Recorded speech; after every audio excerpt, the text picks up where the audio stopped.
Hey everyone! Tonight, we explore a world where the sun never set on the Roman Empire. Imagine, if you will, the ceaseless march of legions, not through dusty annals of history, but across a vibrant, ever-evolving landscape. A world where the echoes of Latin still resonate through grand forums, and the aqueducts, built millennia ago, still channel life-giving water to bustling metropolises. Close your eyes and picture a Rome that refused to crumble, a civilization that defied the relentless tides of time and change. What would such a world look like? How would its people live, its cultures intertwine, its innovations unfold? We're about to embark on a journey through a continuous present, a persistent past, where the Pax Romana, instead of being a fleeting dream, became the enduring reality. Before we fully immerse ourselves in this unbroken timeline, if you find yourself drawn to these whispers of what-ifs and the untold stories of alternate histories, consider giving this video a like and subscribing to the channel. Only if you genuinely enjoy this kind of journey, of course. And I'd love to know where you're tuning in from and what time it is for you right now. It's always fascinating to imagine us all scattered across the globe, sharing in these quiet moments of historical reimagining.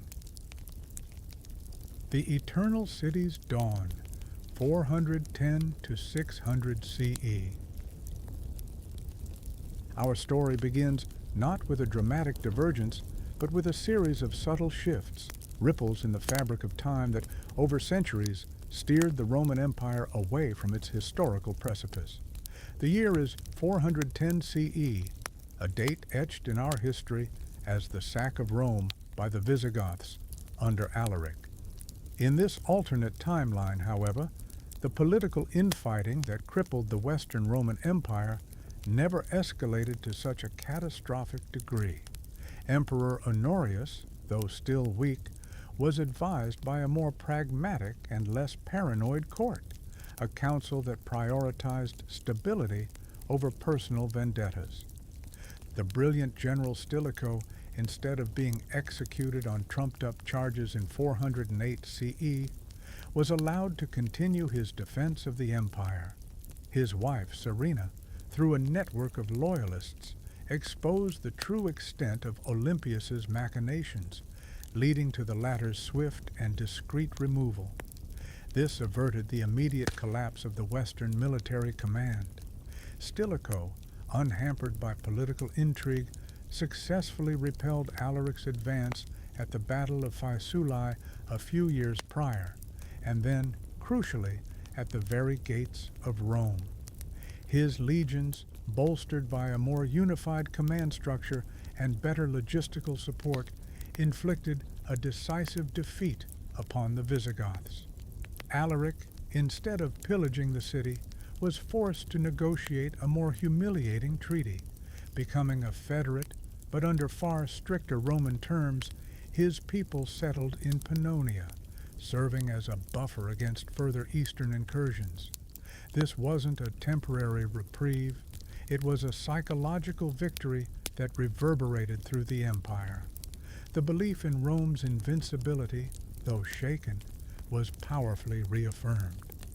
This initial victory instilled a renewed sense of confidence within the Roman aristocracy and the military. The economic reforms initiated by earlier emperors, which had faltered, gained new momentum. Instead of relying solely on the vast estates of the senatorial class, the empire began to foster a more diversified economy, investing in local industries and trade networks within its borders. The currency, though still subject to inflation, was managed with greater prudence, with a stronger emphasis on minting quality coins and curbing debasement. A more robust and equitable system of taxation was implemented, one that was less burdensome on the peasantry and more effectively collected from the wealthy and the corrupt. Tax evasion, while never entirely eradicated, became far more difficult and less prevalent. This economic stabilization provided the necessary backbone for sustained military efforts and infrastructural development. The split between the Eastern and Western empires, while still occurring formally for administrative purposes, was less acrimonious.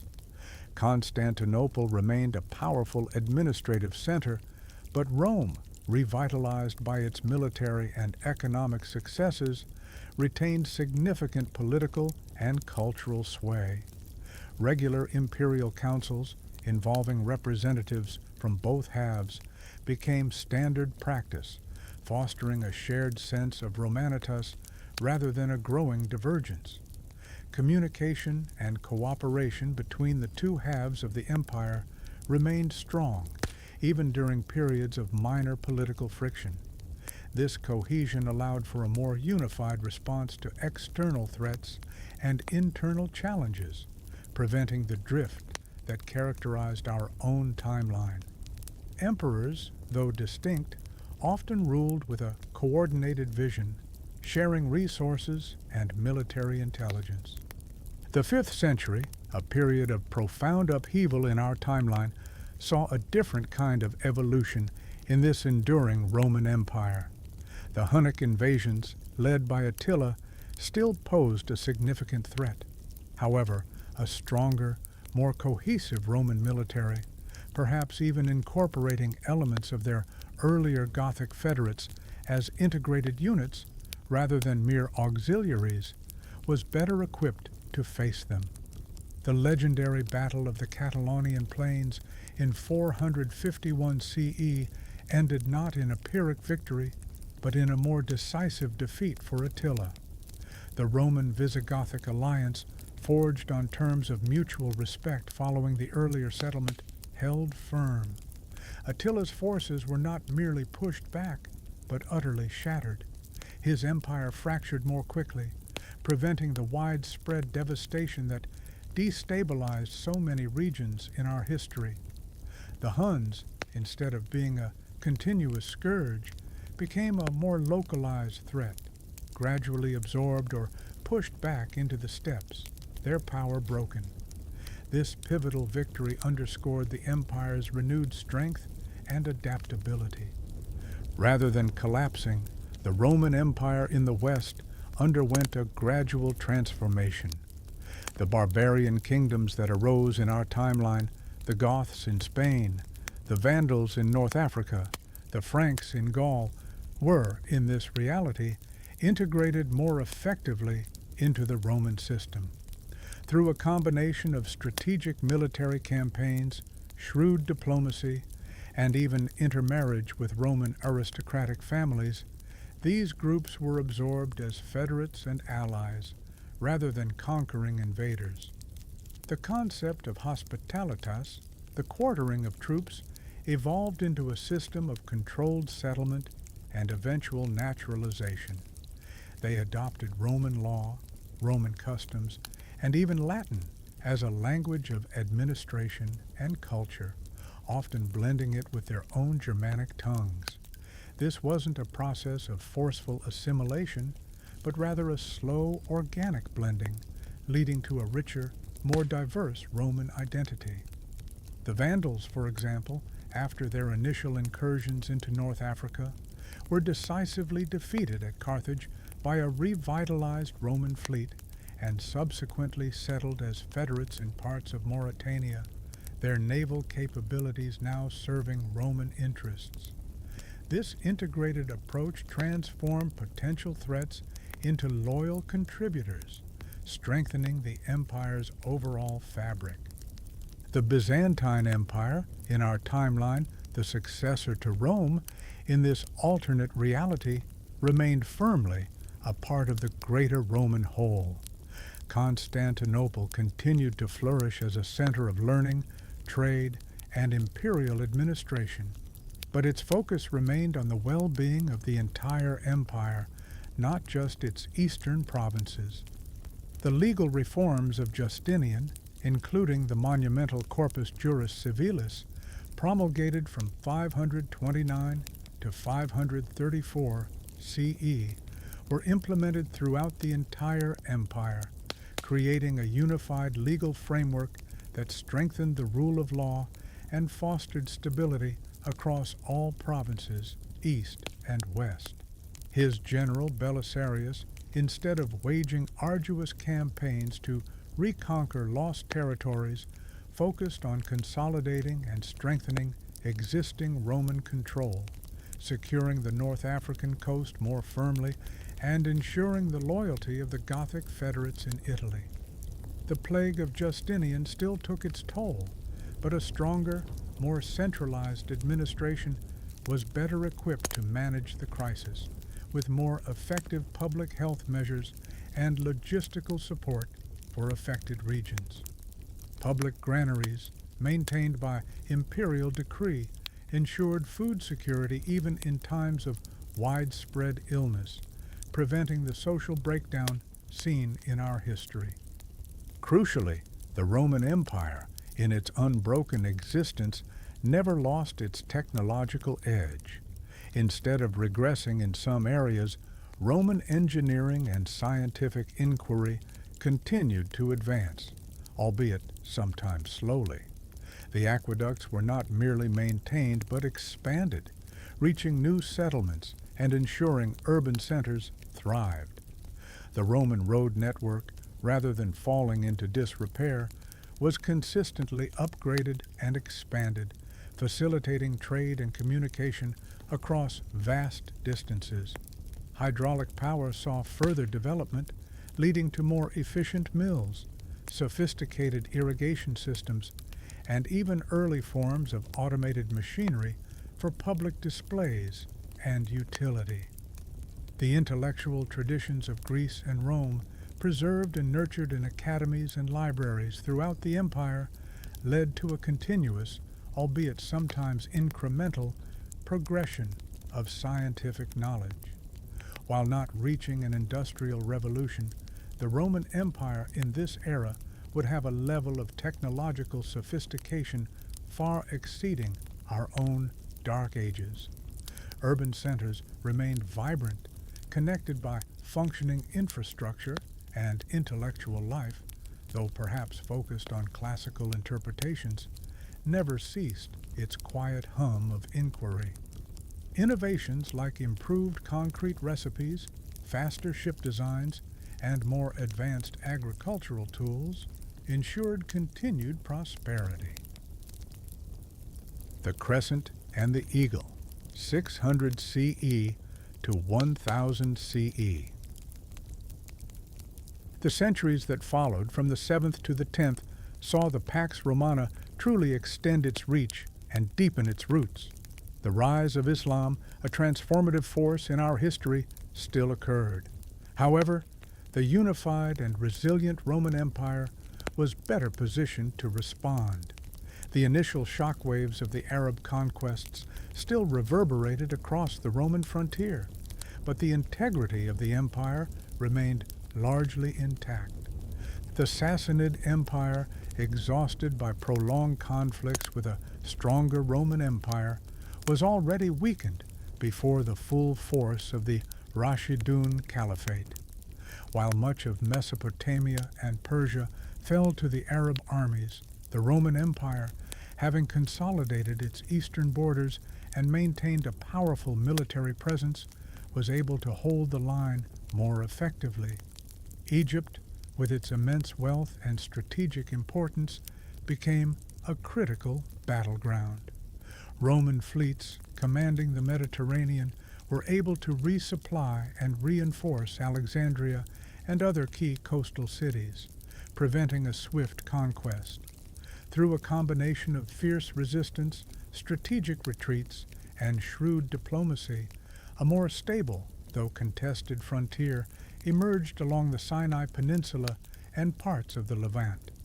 Cities like Antioch and Damascus, though perhaps experiencing periods of Arab siege, remained firmly within the Roman orbit due to sustained military efforts and strategic fortifications. The Arabian heartland, a new and formidable power, found its expansion westwards significantly curtailed by a prepared and unified Roman response. This led to a more contained Islamic caliphate, primarily focused on its eastern conquests, and a more robust, if often tense, Roman Arab frontier. This wasn't a period of complete victory for Rome, but rather one of strategic containment and adaptation. While some territories were undoubtedly lost, particularly in the deep desert regions and parts of Mesopotamia, the core Roman lands, Italy, Gaul, Iberia, North Africa, and the Balkans, remained firmly under Roman control. The Byzantine-Sassanid Wars, which exhausted both empires in our timeline, were less devastating in this reality due to a stronger Roman stance.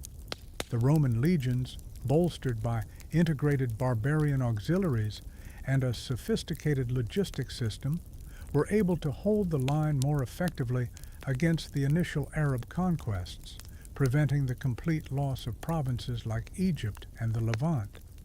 Perhaps a more porous but robust frontier emerged, with trade and cultural exchange taking precedence over constant warfare in some regions. This enduring presence meant that much of the classical heritage of the Levant and North Africa remained firmly within the Roman cultural sphere, leading to a different tapestry of knowledge and innovation. The system of governance continued to evolve. While the emperor remained the ultimate authority, a sophisticated bureaucracy emerged, with regional councils and assemblies providing a degree of local representation. The empire, vast as it was, began to delegate more administrative responsibilities to provincial governors and local magnates, but always under the watchful eye of imperial oversight. The Senate, instead of becoming a ceremonial body, transformed into a powerful advisory council, its members drawn from across the empire, bringing diverse perspectives and fostering a sense of shared responsibility. This decentralized yet unified structure allowed for greater responsiveness to local needs while maintaining overall imperial control, ensuring that the periphery felt connected to the center. Imperial roads and naval patrols maintained the flow of information and goods, with messaging systems becoming more complex and efficient, perhaps utilizing advanced semaphore networks. Latin remained the dominant language of government, law, and education across the western and northern provinces, but Greek continued to thrive as the language of commerce, science, and philosophy in the eastern provinces, particularly in Anatolia, Egypt, and the Levant. Various vernacular languages developed alongside them, incorporating elements of both Latin and Greek, as well as the older indigenous tongues. This linguistic diversity, rather than being a source of division, became a testament to the empire's expansive cultural tapestry. Trade flourished, connecting the vast Roman domains with distant lands like India and China, bringing in new goods, ideas, and technologies. The Silk Road, in this reality, was perhaps even more vital, with Roman merchants playing a central role, establishing permanent trading posts and even small colonies along its route, creating a network of Roman influence far beyond its direct territorial control, especially given the more contained Islamic expansion. Roman diplomatic missions would have been common in Central Asia and the Far East, fostering unique cultural exchanges. The Roman military, no longer solely reliant on heavy infantry, adapted to new challenges. Cavalry became more prominent, utilizing new tactics learned from contact with Eastern peoples. Naval power remained paramount, ensuring control of the Mediterranean, which became truly a mare nostrum, a Roman lake, facilitating rapid troop movements and safeguarding vital trade routes. Fortified frontier zones, manned by professional legions and local militias, provided a layered defense against external incursions.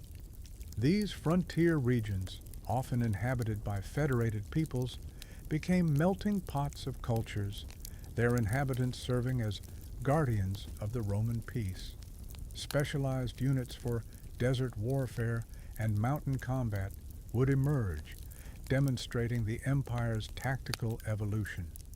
Christianity, though still dominant, developed differently within an unbroken Roman Empire. While the schism between East and West likely still occurred, perhaps it was less bitter, or even overcome through regular ecumenical councils sanctioned and enforced by the unifying imperial authority. The Roman emperor might have played a greater role in mediating theological disputes, leading to a more unified, or at least less fractured, Christian world. The widespread destruction of libraries and monastic centers that occurred in our Dark Ages was largely averted, preserving vast quantities of classical and early Christian texts. Learning centers in cities like Alexandria, Antioch, Rome, and Constantinople continued to be vibrant hubs of theological and philosophical debate, fostering intellectual growth rather than stagnation.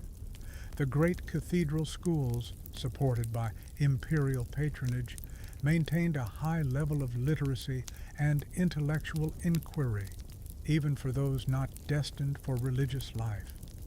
This continuous intellectual tradition would have been a significant accelerator for future scientific and philosophical breakthroughs. The Roman Millennium, 1000 to 1500 CE. The period corresponding to our European Renaissance in this alternate timeline would have been less of a rebirth and more of a continuous blossoming.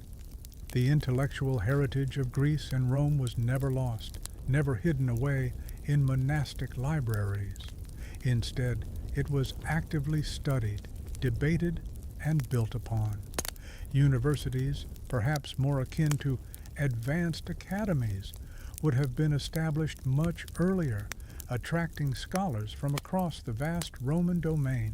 Cities like Rome, Constantinople, Alexandria, Toledo, and Lugdunum, Lyon, would be intellectual powerhouses, drawing the brightest minds from across the known world. Philosophy, mathematics, astronomy, and medicine would have seen uninterrupted progress, leading to a much earlier scientific revolution, or at least a highly advanced pre-modern science. Roman cartography, for instance, would be incredibly detailed and accurate, far exceeding medieval maps. The invention of the printing press, if it occurred around the same time, circa 1450 CE, by a Roman scholar named Johannes Gutenbergus, perhaps a Germanic Federate citizen residing in the Rhine provinces, or even earlier, would have had an even more profound impact within a unified, literate Roman Empire. Knowledge would have disseminated rapidly, fostering innovation and accelerating intellectual progress across all fields. Imagine Roman engineers building upon millennia of architectural and hydraulic knowledge, constructing multi-story buildings of unprecedented scale and complexity, or developing intricate systems for urban planning and sanitation that far surpassed anything seen in our own medieval period. Water management, public baths, and even rudimentary forms of central heating would be commonplace in Roman urban centers, making their cities remarkably advanced and comfortable for the time. This widespread literacy would also fuel a diverse literary output, with epic poems, historical accounts, and philosophical treatises being widely distributed. Art and architecture would have continued to evolve from classical forms, perhaps blending with influences from the integrated barbarian cultures and the rich artistic traditions of the East. Roman frescoes might have incorporated Byzantine mosaic techniques, and Gothic arches, rather than being a distinct break, might have found their place alongside classical columns and domes, creating a unique and continuously developing aesthetic, a true Romanesque Gothic synthesis. The grandeur of Roman public works would be an ongoing testament to their engineering prowess and enduring power, with new amphitheaters, forums, and public spaces continually being built or renovated.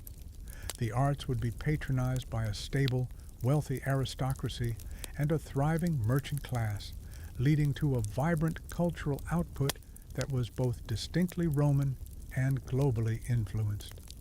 The Viking Age, a period of terror and upheaval in our timeline, would have been significantly mitigated. A strong Roman navy would patrol the North Sea and Atlantic coasts, deterring large-scale raids. Viking settlements might have been allowed in certain sparsely populated areas under Roman oversight, their martial prowess harnessed as Roman auxiliaries, much like the earlier Germanic federates. The development of advanced shipbuilding techniques would allow Roman fleets to project power further, perhaps even reaching the distant shores of Greenland and Vinland earlier than in our own history, though these ventures would be for exploration and trade, not necessarily large-scale colonization. Roman trading posts might even be established along the coasts of North America, centuries before Columbus. The rise of powerful medieval kingdoms in our timeline, like France, England, and the Holy Roman Empire, would not have occurred in the same way. Instead, these regions would remain as flourishing Roman provinces, their local cultures blending with the overarching Roman identity. The feudal system, while elements of it might emerge in some regions for land management, would never become the dominant political and social structure, as the centralized Roman administration and legal system would provide a stronger framework. Roman roads and internal trade routes would ensure greater economic integration and prevent the localized self-sufficiency that characterized much of the medieval period, leading to a much more interconnected and prosperous pre-modern economy. The Crusades, if they occurred, would be significantly different. Without the schism between the Pope and the Patriarch, and with the Roman Emperor as the ultimate secular authority, any large-scale military expeditions to the Holy Land would be conducted under a unified Roman banner, perhaps as a more organized effort to secure the remaining eastern frontiers against persistent Arab incursions, rather than as a series of disparate, often chaotic, campaigns.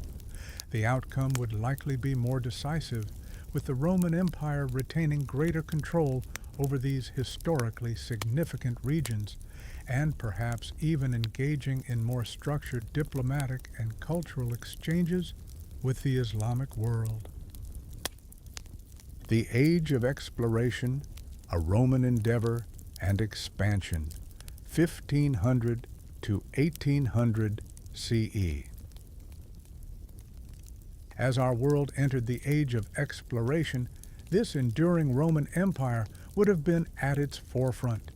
With a sophisticated understanding of navigation, robust shipbuilding techniques, perhaps even incorporating elements of Arab and Chinese innovations, and a deeply ingrained curiosity about the world, a continuation of the classical spirit of inquiry, Roman explorers would have undoubtedly ventured across the Atlantic and around Africa centuries earlier than in our history.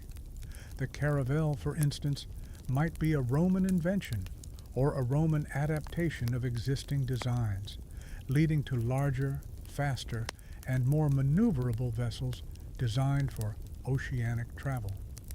The discovery of the Americas might have occurred under a Roman banner, perhaps by a Roman expedition sailing from the western coast of Hispania or Britannia.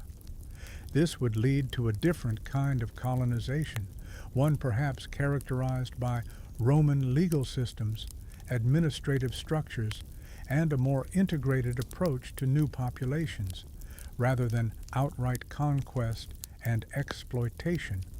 Though, of course, Roman expansion was never without its darker sides, and indigenous populations would still face immense challenges.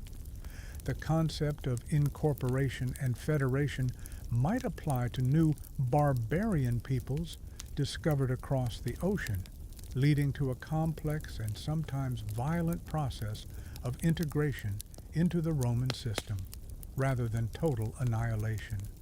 Roman engineers would survey the new lands, Roman administrators would establish new provinces, and Roman roads would begin to crisscross these new territories, laying the groundwork for what would become New Rome provinces. The Silk Road would have continued to be a vital artery of trade, but Roman ships would also ply the oceans, connecting continents and creating a truly global Roman economy. This would lead to a far earlier exchange of goods, ideas, and even diseases, with potentially dramatic consequences for global populations and the balance of power. The vast resources of the Americas, new crops like maize and potatoes, minerals like silver and gold, and new botanical knowledge would fuel further Roman growth and innovation.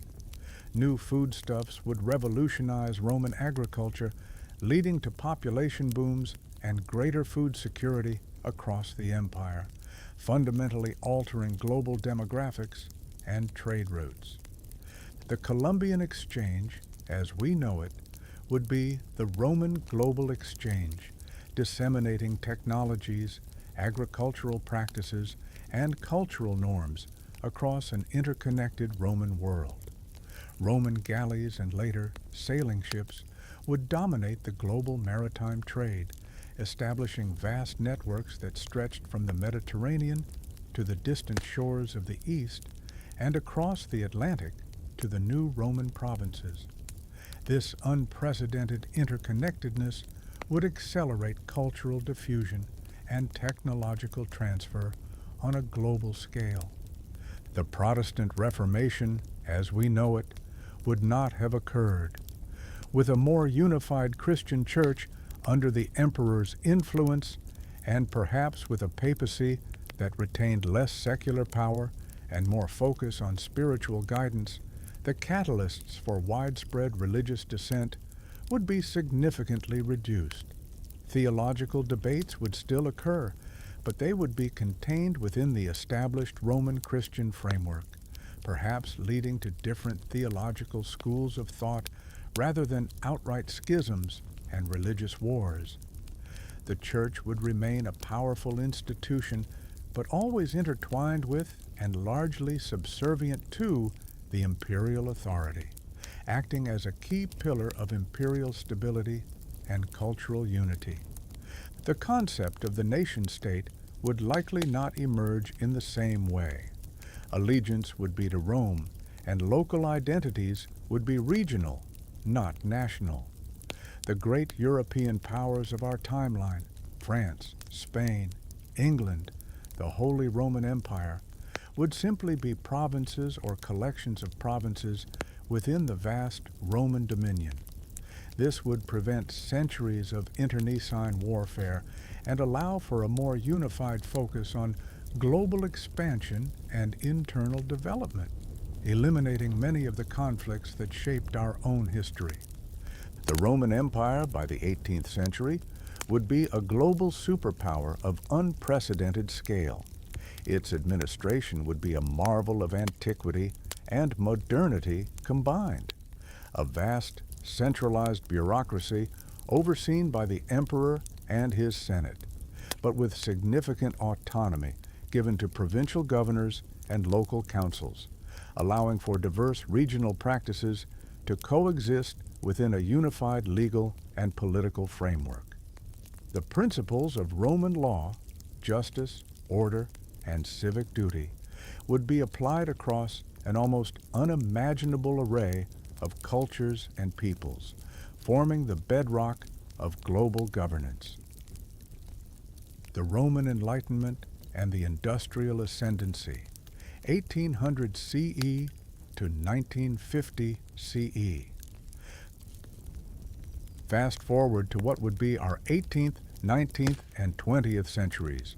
The Roman Empire, having survived the trials of the past, would face new challenges, primarily the burgeoning forces of scientific inquiry and technological advancement that would lead to the Industrial Revolution.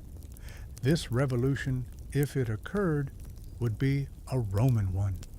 The foundational knowledge, the engineering prowess, developed over millennia, the established trade networks, and a large unified market would provide fertile ground for such a transformation. Roman thinkers, building upon their uninterrupted intellectual tradition, would be at the forefront of scientific discovery. The emphasis on practical application, a hallmark of Roman ingenuity, would accelerate technological development. Scientific academies, funded by imperial patronage, would lead the charge in research and development, fostering a continuous stream of innovation. Steam power, perhaps harnessed by Roman engineers in the late 17th or early 18th century, building on Hero of Alexandria's earlier concepts, would revolutionize transportation and industry. Imagine vast Roman factories powered by steam engines, producing goods for a global market. Roman roads would be supplemented and then gradually replaced by extensive railway networks connecting distant provinces and speeding the flow of goods and people across continents. Roman engineers would master metallurgy, chemistry, and mechanics, leading to innovations in everything from textile production to armaments, all within a unified imperial economy. Massive infrastructure projects such as transcontinental rail lines would be pursued with Roman efficiency and ambition. The Enlightenment in this timeline would be a Roman Enlightenment, a continuation of classical philosophical inquiry with a focus on reason, law, and the betterment of humanity within the framework of the Roman Empire. Thinkers would debate the nature of imperial governance, citizenship, and societal progress, but always with a shared understanding of Rome's unique role as the bringer of civilization and order. The concept of individual rights would evolve within the context of Roman law, perhaps leading to a form of constitutional monarchy or a more democratic republic, but always under the aegis of the emperor and the Senate, reflecting the unique balance of power that evolved over millennia. Public discourse and the exchange of ideas would be vibrant, facilitated by widespread literacy and the Roman communication network. The political landscape would be vastly different. Without the myriad nation-states of our history, the world would be dominated by this colossal Roman entity. Nationalism, as we understand it, might not have developed in the same way. Identities would be more regional and local, but subsumed under the overarching Roman identity. The concept of citizenship, rather than being tied to a specific ethnic group or nation-state, would be a Roman one, encompassing diverse peoples from across the globe, granted to populations as they were integrated or earned through military service or civic contributions. This widespread Roman citizenship would foster a sense of shared identity and loyalty to the empire. Social structures would undoubtedly be complex. While slavery, a cornerstone of early Roman society, might have slowly phased out over millennia due to economic and moral pressures, perhaps influenced by evolving Christian teachings emphasizing human dignity or philosophical arguments against forced labor as inefficient, new forms of social hierarchy would likely emerge based on wealth, education, or contributions to the empire. The urban centers would be vast, interconnected metropolises, Roman in their planning, but incorporating global architectural styles and cultural influences. Public health initiatives building on millennia of Roman expertise in sanitation and water management would be far more advanced, leading to healthier and more populous cities, virtually eradicating many diseases that plagued our world into the 20th century. The global balance of power would be entirely skewed. Without rival European powers, the Roman Empire would be the dominant force. The great colonial empires of our history would not exist. Their territories would either be Roman provinces or independent states interacting with the Roman hegemon. The world wars, as we know them, would not have occurred. Conflicts might arise from internal tensions within the vast Roman Empire, or perhaps between the Roman Empire and a powerful independent Eastern entity like a surviving and perhaps technologically advanced Chinese empire, or a unified Indian subcontinent, or even a new power arising from unexplored regions. The concept of globalization would be inherently Roman, with the world's economy and culture largely shaped by Roman norms and institutions. The Roman military, by the 19th and early 20th centuries, would be a force of modern warfare. Roman legions, though perhaps a ceremonial title, would be equipped with advanced weaponry, breech-loading rifles, artillery, then tanks and aircraft. Roman naval power would dominate the seas, with ironclads and dreadnoughts flying the Roman eagle. Military strategy would blend classical Roman discipline with modern tactical and logistical approaches, leading to an unmatched, globally deployed fighting force. The concept of Pax Romana would be enforced by unparalleled military might, but also by a sophisticated network of diplomacy and economic interdependence, making large-scale global conflict almost unthinkable. The Pax Romana, a global reality in the 20th and 21st centuries, 1950 CE to 2025 CE. In this unending Roman Empire, the Pax Romana would be a global reality, though not without its nuances and challenges. The 20th century, instead of being defined by two devastating world wars and a Cold War, would see a vast, complex Roman state navigating the complexities of technological acceleration and social change. The absence of global wars would free up immense resources, allowing for unprecedented investment in research, infrastructure, and public welfare. The advent of the automobile and the aeroplane would further shrink the vast distances within the empire. Roman road networks would be expanded into intricate highways, and Roman airports would connect all major cities. The Roman postal service, building on its ancient efficiency, would evolve into a global communication network, eventually incorporating radio, television, and then the precursors to the Internet, all under unified imperial oversight. This communication infrastructure would foster greater unity and cultural exchange among the empire's diverse provinces. The space race, if it occurred, would be a Roman one. Roman astronauts, trained in advanced academies, would be the first to reach the moon, then Mars, planting the Roman eagle banner on celestial bodies.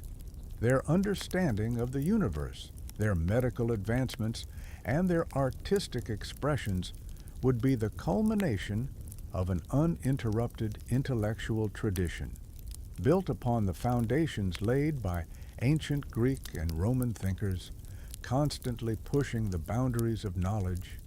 Roman planetary exploration vehicles would bear names like Augustus or Hadrian, symbols of imperial reach extending into the cosmos. The political structure would likely have continued to evolve towards a more federalized system. While the emperor would remain the symbolic and ultimate head, significant power would be devolved to provincial assemblies and regional councils. Perhaps a grand senate would convene in Rome with representatives from every corner of the empire, debating policy and law for a truly global populace. This would be a system designed for stability and adaptability, balancing centralized authority with local self-governance, a testament to the Roman genius for practical administration. Language would be a fascinating tapestry. While Latin might remain the language of government, law, and high culture, perhaps akin to how English functions globally today, a multitude of local languages would thrive, their development influenced by the long Roman presence. Perhaps a global lingua franca, a simplified Latin, or a Romanized Creole would emerge to facilitate communication across diverse regions. Education would be widespread, with schools and universities accessible throughout the empire, fostering a highly literate and engaged populace, conversant in multiple tongues. The Roman equivalent of the Internet would be a Latin-based network, but with automatic translation services facilitating communication across linguistic divides, ensuring that knowledge and information flowed freely across the vast dominion. Culture would be a unique blend. Roman architectural styles would continue to influence global construction, but adapted to local climates and materials. Roman art forms would blend with indigenous styles, creating new, vibrant expressions. Roman culinary traditions would incorporate ingredients and techniques from across the globe, creating a truly global gastronomy. Entertainment would range from gladiatorial games, perhaps reimagined as highly regulated athletic competitions, to theatrical performances, musical concerts, and globally televised spectacles. The Colosseum, still standing in Rome, might be meticulously maintained, hosting grand imperial events or even modern adaptations of ancient games, a living monument to continuous tradition. By 2025 CE, the Roman Empire would be a global, technologically advanced civilization. Its cities would be marvels of urban planning, with soaring architecture, efficient public transport systems, perhaps automated vehicles and high-speed rail, and integrated green spaces. Advanced materials and sustainable technologies, developed over centuries of continuous innovation, would shape their infrastructure, creating sprawling yet remarkably livable urban environments. Energy might be derived from advanced geothermal systems, solar farms, building on ancient Roman understanding of solar heating, or even early forms of fusion power, developed gradually over millennia of scientific inquiry. Environmental concerns, while perhaps not always at the forefront, would have been addressed with a long-term imperial perspective, leading to more sustainable practices than in our own industrial past. Roman agricultural science would ensure food security for billions, utilizing advanced irrigation, genetic modification, developed responsibly over time, and efficient farming techniques, making widespread famine a thing of the distant past. The global challenges of our own time, climate change, pandemics, resource scarcity, would be met by a unified Roman response. A global Roman health organization would coordinate responses to diseases, leveraging advanced medical technology and a vast research infrastructure. Climate change might have been mitigated earlier, or at least addressed with a unified global strategy, given the single overarching political authority. This unified approach would lead to much more effective global problem solving. The Roman legal system, the civil law tradition, would be the dominant legal framework worldwide, influencing everything from property rights to international relations, though international would largely mean interprovincial or intercontinental. Roman law, with its emphasis on codified principles and precedent, would provide a stable and predictable framework for commerce and governance on a global scale, adapting to new technologies and social changes with remarkable flexibility. Healthcare would be advanced, perhaps with universal Roman healthcare systems providing advanced medical treatments, genetic therapies, and preventative care to all citizens, reflecting Rome's enduring commitment to public works and the welfare of its populace. Education would be standardized across the empire, ensuring a high level of literacy and critical thinking, with specialized academies for every field of knowledge, fostering a highly skilled and adaptable global workforce. Imagine a world where the Roman Empire's legacy isn't just ruins and texts, but a living, breathing, continuously evolving civilization. A world where Roman values, order, law, civic duty, engineering prowess, and a pragmatic approach to governance have shaped the very fabric of global society. The modern world, with its interconnectedness and global challenges, would be viewed through a distinctly Roman lens, its problems solved with Roman ingenuity, and its future shaped by Roman ambition. The names of emperors, philosophers, and generals would not just be confined to history books, but would be living philosophies, guiding principles in a truly ancient modern world. The Unseen Threads of Time, Reflections on an Unbroken Empire. But what of the human cost? An empire of such immense scale and longevity would undoubtedly have its shadows.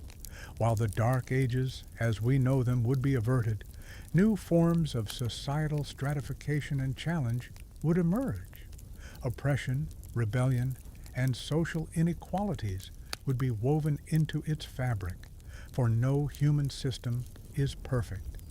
The sheer inertia of such a vast system might stifle rapid innovation in some areas, or lead to cultural homogenization in others.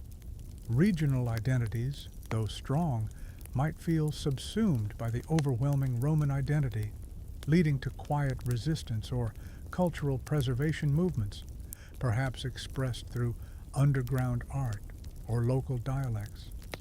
The absence of intense competition between nation-states, which often drove technological and social progress in our timeline through rivalry and conflict, might lead to a slower, more deliberate pace of change in some sectors. While overall progress would be continuous, certain breakthroughs might take longer without the pressure of existential threats from external powers. The balance between individual liberty and civic duty would be a constant philosophical and political debate, shaping the evolution of Roman law and governance over millennia, perhaps never fully resolving the tension between imperial authority and individual freedoms. The vastness of the empire would necessitate sophisticated control mechanisms. Surveillance, information control, and the suppression of dissent would be ever-present concerns for the imperial authorities. While Roman law often championed justice, the application of that law across such a diverse populace and in the face of immense power would be a constant challenge. Rebellions, perhaps not on the scale of barbarian invasions, but rather as internal provincial uprisings or ideological movements, would test the empire's resilience, forcing it to adapt and evolve its methods of governance, sometimes through concessions, other times through force. Yet, the vision remains compelling. A world without the tumultuous Dark Ages, without the fragmentation of Europe, without the many wars born from competing national interests. A world where the enduring principles of Roman law and administration provided a bedrock of stability for millennia, fostering a continuity of progress largely unimaginable in our own fragmented history. The echoes of Cicero, Virgil, and Seneca would not just be confined to history books, but would be living philosophies, guiding principles in a truly ancient modern world. The empire, by 2025, would be a global commonwealth, perhaps formally adopting a title like the Roman Commonwealth or the Global Imperium Romanum, reflecting its evolution from a territorial empire to a truly global political and cultural entity. Its citizens, from the former Britannic Isles to the Romanized Americas, from the Mediterranean heartland to the integrated provinces of Africa and Asia, would share a common heritage of law, language, and civic identity, albeit expressed through a myriad of local customs and traditions. The Roman eagle, instead of merely a military standard, would be a symbol of global unity and order, recognized and respected across all continents. The capital city, Rome itself, would be a sprawling metropolis of perhaps 50 million people, a nexus of global power, culture, and innovation. Ancient monuments would stand alongside gleaming modern skyscrapers, connected by subterranean transit systems and sky bridges. The Forum, meticulously preserved, would be a place of quiet reflection, a testament to the enduring continuity of a civilization that never fell. The Colosseum, though ancient, would still host grand spectacles, perhaps a blend of traditional Roman athletic events and cutting-edge holographic displays, demonstrating a seamless integration of past and future. The global environment would be managed with a long-term perspective. While industrialization would have brought its own challenges, the absence of competing national interests would have allowed for unified ecological policies. Perhaps vast reforestation projects, advanced carbon capture technologies, and global protected zones would be in place, maintained by imperial mandate, leading to a much more sustainable trajectory for the planet. The Roman military, while still powerful, would largely be a peacekeeping force, deployed to manage regional disputes, counter piracy on the global seas, and defend against occasional extraterrestrial threats if space exploration had advanced far enough to identify them. Their discipline and organizational prowess, refined over millennia, would be unmatched, making them the ultimate guarantors of the Pax Romana. Innovation would continue at a rapid pace, driven by a global network of Roman scientists and engineers. Breakthroughs in artificial intelligence, advanced medicine, and interstellar travel would be pursued not by competing nations, but by coordinated imperial initiatives, ensuring that humanity's reach would continuously expand. The pursuit of knowledge, a Roman virtue, would be a ceaseless endeavor. And in the quiet libraries of this eternal Rome, scholars would still pore over ancient texts, debating the philosophies of Plato and Aristotle, the strategies of Caesar, and the poetry of Virgil. The past would not be a separate country, but an ever-present foundation, a continuous thread connecting the modern Roman citizen to the very dawn of their civilization. The sound of Latin in its various evolved forms would be heard in every corner of the world, a living testament to an empire that truly, remarkably, never fell. And so we leave this world where the eagle never ceased its flight, a world where the marble columns of Rome stand not as ancient relics, but as living structures, part of an ever-expanding, ever-adapting empire. Let your imagination drift on these currents of what if, wondering about the paths not taken, the histories unwritten, and the profound beauty in the endless possibilities that lie just beyond the veil of our own reality. What other what ifs might this continuous present unlock?